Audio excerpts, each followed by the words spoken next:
माननीय विशाल परब साहेब यांनी गेल्या वर्षी पण खूप भरपूर लोकांना मदत केली आणि सपोर्ट केले.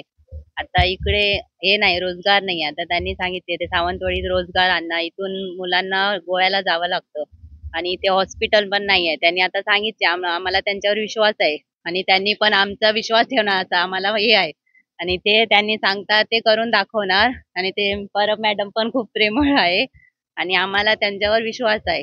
आणि म्हणून आमचे लोक त्यांना आमचे राजू बेग साहेब ते आमच्या प्रभाग क्रमांक 1 मध्ये उभे आहे नगरसेवक म्हणून आणि आमची दीपाली भालेकर मॅडम ते नगरसेविका म्हणून तिकडे उभे आहे आणि त्यांनी गेल्या वेळी पण खूप कामं भरपूर करून दिली तिकडे.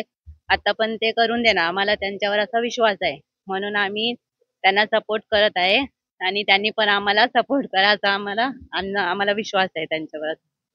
मुस्लिम लोक सगळे प्रवेश करतात. एक गट मतदान तुम्ही भाजपला आणि उमेदवारांना करणार आहात. होय करणार. त्यांनी आम्हाला सपोर्ट करणार आम्ही पण त्यांना हे करणार असा त्यांना आम्हाला विश्वास आहे. पण त्यांनी पण आम्हाला हे करूया नंतर असं काय हे नाही हो याचं मतभेद म्हणून आम्हाला त्यांच्यावर हे आहे म्हणजे कसं थोडे जण कसं करतात हिंदू मुस्लिम म्हणून हे करतात ते आम्हाला असं होऊ नये म्हणून आमचा त्यांच्यावर विश्वास आहे आणि ते आम्हाला आमचा विश्वास ठेवणार असं आम्हाला हे आहे आशा आहे त्यांच्यावर आणि काय नाही आणि काय झाली तर